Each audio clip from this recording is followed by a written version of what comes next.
Асығыс.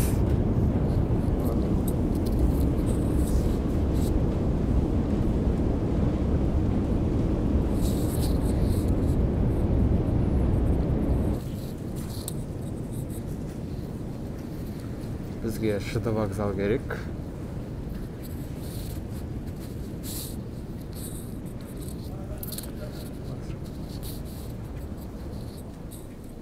Қараймыз қазір.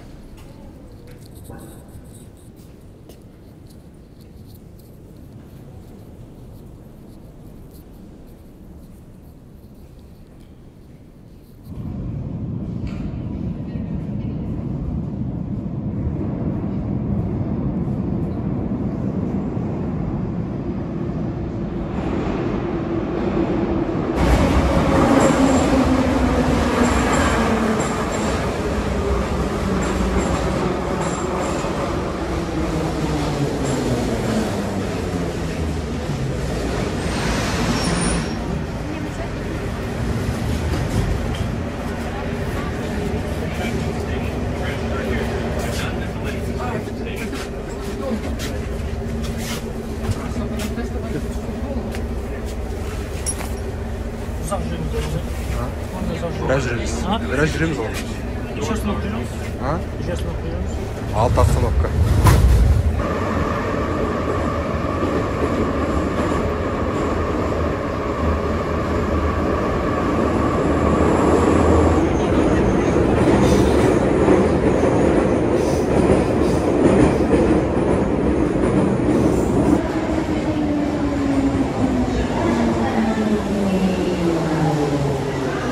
Адамды көрдіңдер ма? Иә, онағыларға.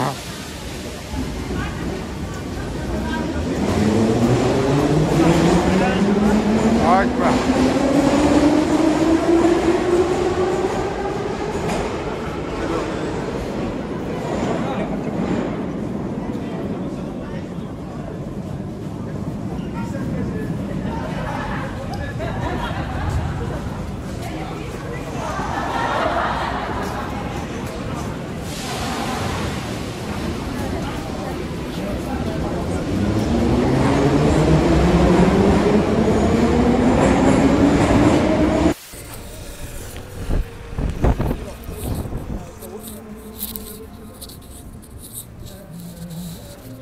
Киев қаласының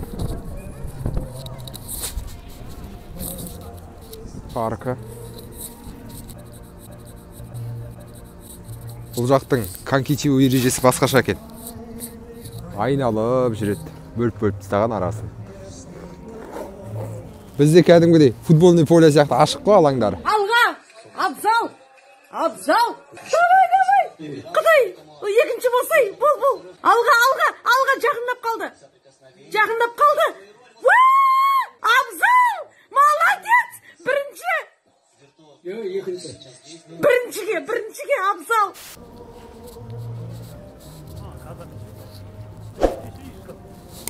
Ешкін нағып сойдың олар.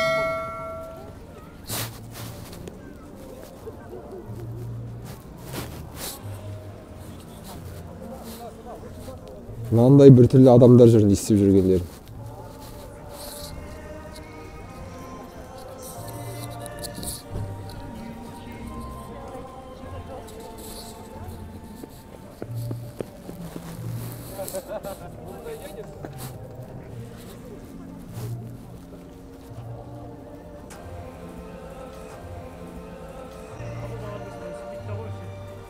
Что-то снимаете, да?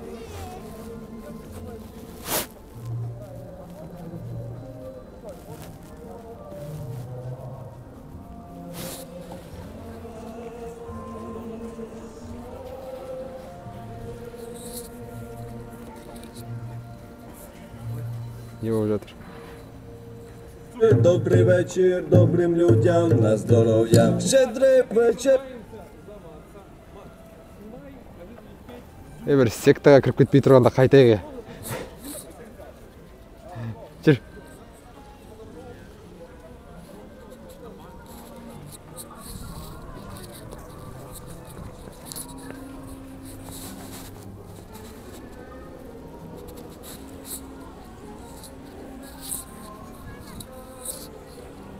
Қаланың оформлениесі, безендіруі өте керемет, тамаша.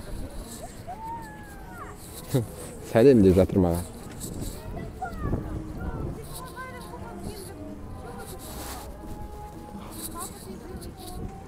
Қандай керемет мына үйлер.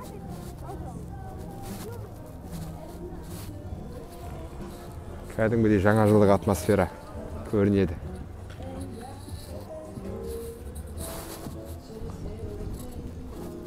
Мыналардың ішінде магазиндер екен. Әртүрлі заттар сатады.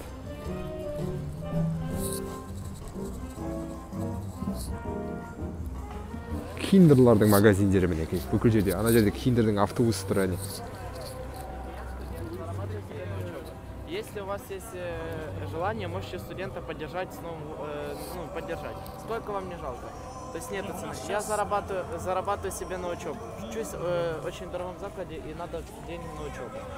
Вот сколько посчитайте нужно, столько и дадите, цены нет. Если что, кстати, можно ваши купюры вашей страны. Я как раз таки коллекционирую разные валюты стран. Давайте я вам завяжу, пан, тогда можно и вам. О, спасибо.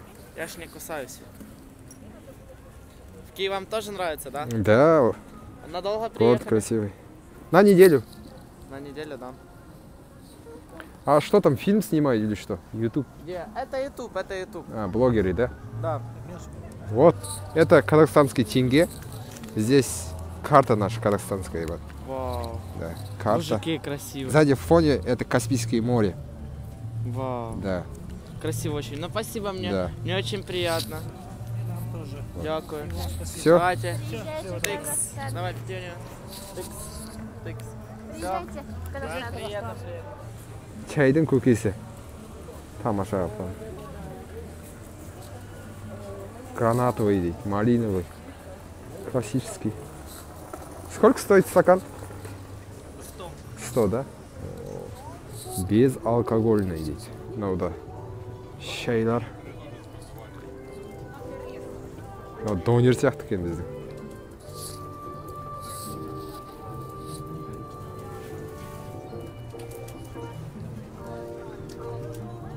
Мына жақта шайлар өте жақсы дамыған екен. Авторский дейді. Соны айтам. Классический. Малиновый. Иісі енді бөлек, ә? Иістері. Атамның иісі-ай. Атаңның иісі емес, ол гипстің иісі. Мына жақта да шайлар.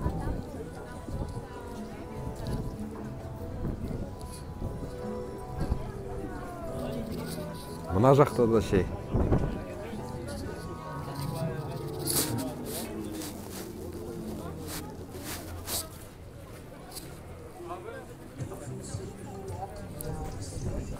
Бұл жақта да шай екен. Мама покупала ее в свое время за 300 гривен. Сейчас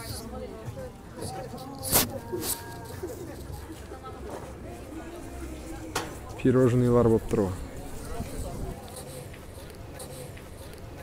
Қарны ашқан кезде мыналар деген. Креветки тұр әде.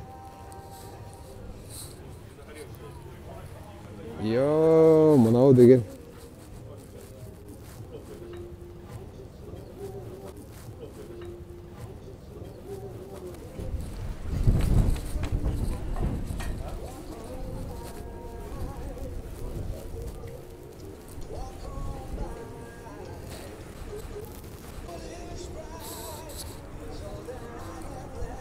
Мына жақтарда шайлар, бүкіл жерде шай, гранат.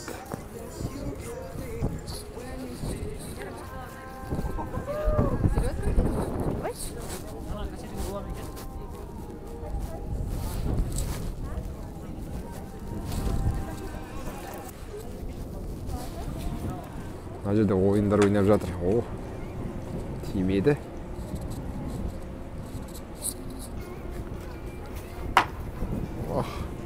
Шамалар атты.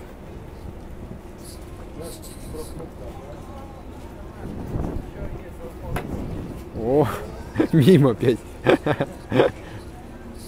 Үшеуі де бір жерге тиді жан жағына. О, жарды. О, Ағам ұялдау деймін. Намысқа беріліп жатыр анаң ара. Үшеуін бірден тигізді. Әне, төртеуін тигізді. Әне, намысқа берілді. Ағам, кәдімгідей видеоға көргесін ұялдау деймін. Еще бы один раз попали, был бы такой чувак. О, жаңа шамалы шай ішіп жылынып алдық. Бұл жақта шай бүкіл жерде бар екен, өйткені күн салқын. Шай ішіп жылынып алады да, осындай қаланың әдемі көріністерімен қыдырып жүре береді. Қала әдемі, әсіресе қысты күні барлығы светтерін жандырып, керемет ғажайып көңіл күй сыйлайды.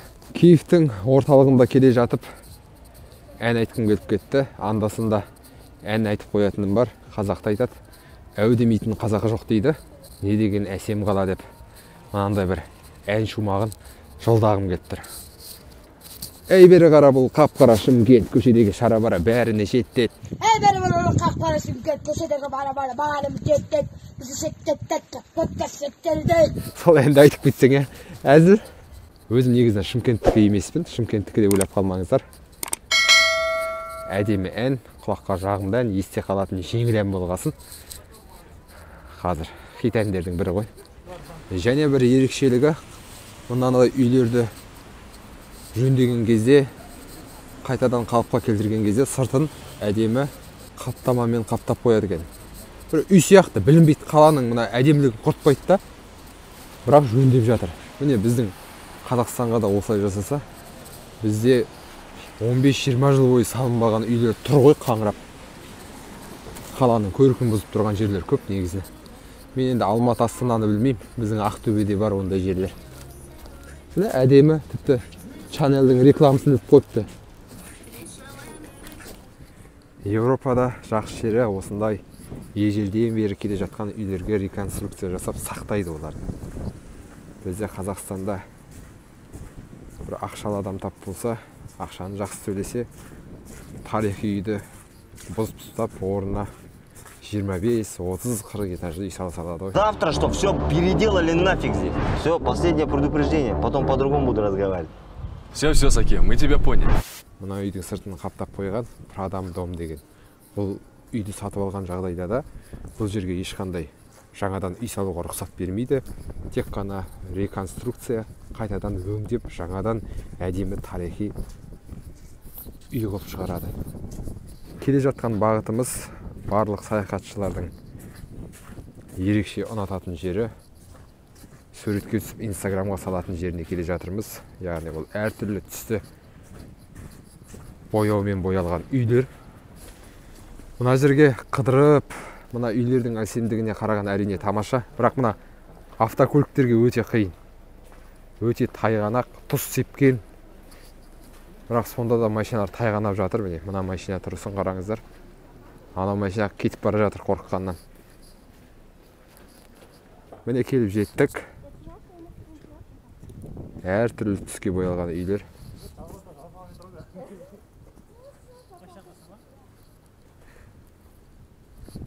Бір деректерге қарағанда бұл үйлерде ешқандай адам тұрмайды екен. Өйткені үйлердің бағасы өте қымбат.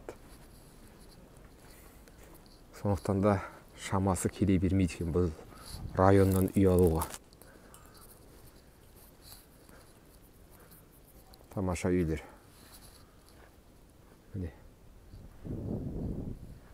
Украина деп интернетке жазсаңыздар, осы үйлерді бірден көруге болады. Бұл жақтың ерекшелігі, міне иттерді осылай киіндіріп қояды.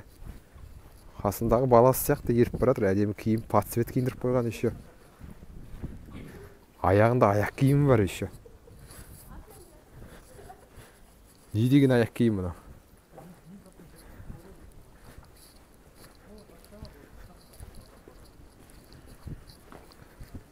Кроссовка, это стильная вроде. Нет, реагентов очень много. Соль, химия.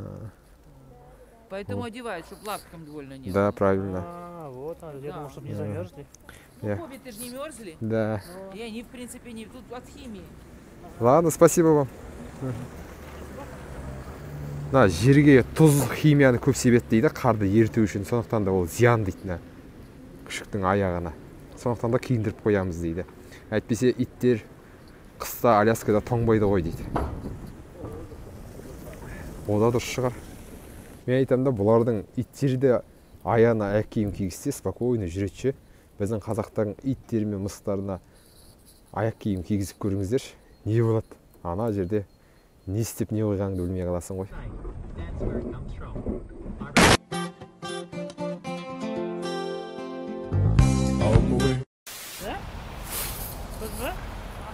Асты жап-жасыл шөп әлі.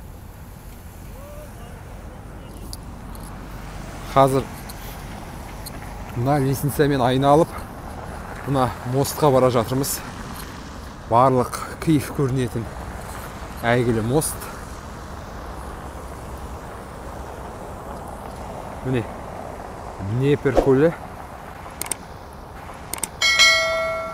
Шаршап келе жатырмыз. Өте биік. Бірақ әдемі көрініс пайда болады. Сондықтан да шаршамай талмай міну қажет.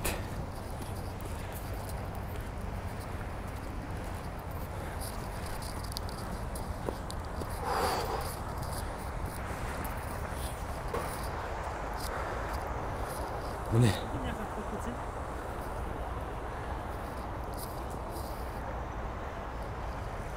Қалай? Жақсы ма? Апам шаршады.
Днепр көлі. Мына жағында жазда жағажай болады. Өйткені топырақ бар, суға түседі. Қайықтар тұр.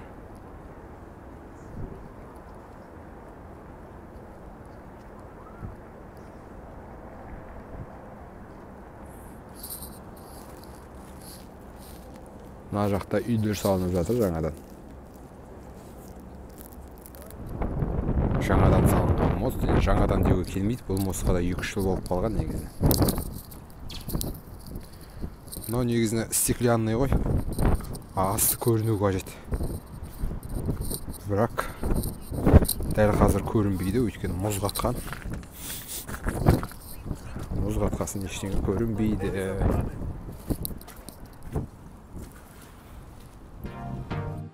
Достар, келесі влог Киев қаласының төрінде ескерткіш орнатылған.